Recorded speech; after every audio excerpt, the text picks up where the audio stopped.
ভারতের নিজস্ব প্রযুক্তির যুদ্ধবিমান তৈরিতে অবিশ্বাস্য জালিয়াতি। ভারতের নিজস্ব প্রযুক্তিতে তৈরি তেজস MK-1 যুদ্ধবিমান কর্মসূচিকে ঘিরে এক চাঞ্চল্যকর জালিয়াতির অভিযোগ সামনে এসেছে। দেশটির রাষ্ট্রায়ত্ত বিমান নির্মাতা প্রতিষ্ঠান হিন্দুস্তান এরোনটিক্স লিমিটেড HAL অভিযোগ করেছে, হায়দ্রাবাদ-ভিত্তিক TAC অ্যারো ডিভাইস নামে একটি বেসরকারি প্রতিষ্ঠান যুদ্ধবিমানের যন্ত্রাংশ সরবরাহের সময় 199টি জাল পরীক্ষার প্রতিবেদন জমা দিয়েছে। অভ্যন্তরীণ তদন্ত, অডিট ও প্রশাসনিক প্রক্রিয়া সম্পন্ন হওয়ার পর HAL এই ফৌজদারি ব্যবস্থা নেওয়ার সিদ্ধান্ত নেয় এবং প্রতিষ্ঠানটির বিরুদ্ধে একটি FIR দায়ের করে। এই জালিয়াতির তথ্য সামনে আসার পর TAC অ্যারো ডিভাইসকে 2027 সালের 10 মার্চ পর্যন্ত 3 বছরের জন্য ব্যবসায়িক কার্যক্রম এবং অনুমোদিত সরবরাহকারীর তালিকা থেকে নিষিদ্ধ করেছে হিন্দুস্তান এরোনটিক্স লিমিটেড।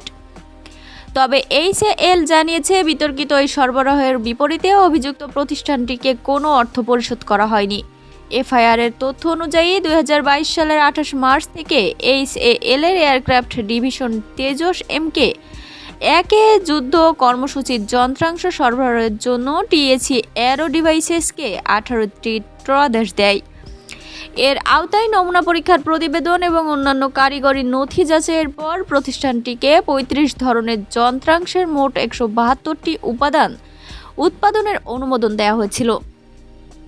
ক্রয় শর্ত অনুযায়ী বড় পরিসরে যন্ত্রাংশ সরবরাহের সময় সরবরাহকারী প্রতিষ্ঠানকে মূল পরীক্ষার প্রতিবেদন জমা দিতে হতো।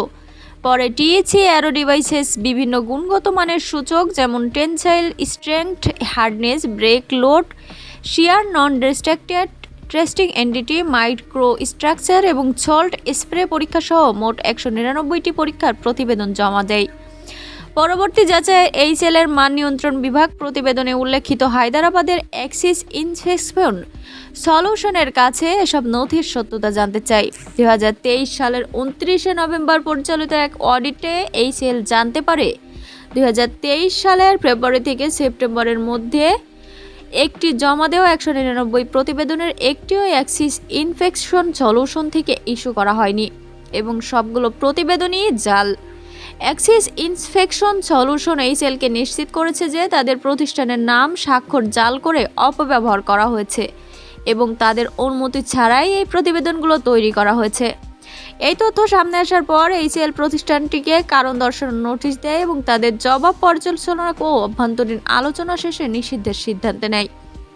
সংবাদ মাধ্যম NDTV বলেছে, এর আগে 2015 সালের 23 নভেম্বর বৈশ্বিক মঞ্চে ভারতের গর্ব তেজস বিধ্বস্ত হওয়ার ঘটনা ঘটে, যা দিল্লির যুদ্ধবিমান রপ্তানির স্বপ্নে বড় ধাক্কা ছিল। এরপর 2026 সালের 23 ফেব্রুয়ারি ব্রেক ফেল করে আরও একটি তেজস যুদ্ধবিমান হারায় ভারত এবং পুরো বহর গ্রাউন্ডেড করা হয়। এই লাগাতার ত্রুটি বিধ্বস্ত হওয়ার জেরে 2026 সালের 25 ফেব্রুয়ারি বড় মহড়া থেকেও তেজসকে বাদ দেওয়া রাখে ভারত। বর্তমানে জালিয়াতির ঘটনায় অভিযোগকারী পক্ষ জানিয়েছে, অভ্যন্তরীণ ও তদন্ত আনুষ্ঠানিক প্রক্রিয়া শেষ করতে সময় লাগায় FIR দায়েরে কিছুটা বিলম্ব হয়েছে। পুলিশ ইতোমধ্যেই এই ঘটনায় মামলা নথিভুক্ত করেছে। জাল মান নিয়ন্ত্রণ সনদ জমা দেওয়ার অভিযোগের বিষয়ে আরও গভীর তদন্ত চালিয়ে যাচ্ছে।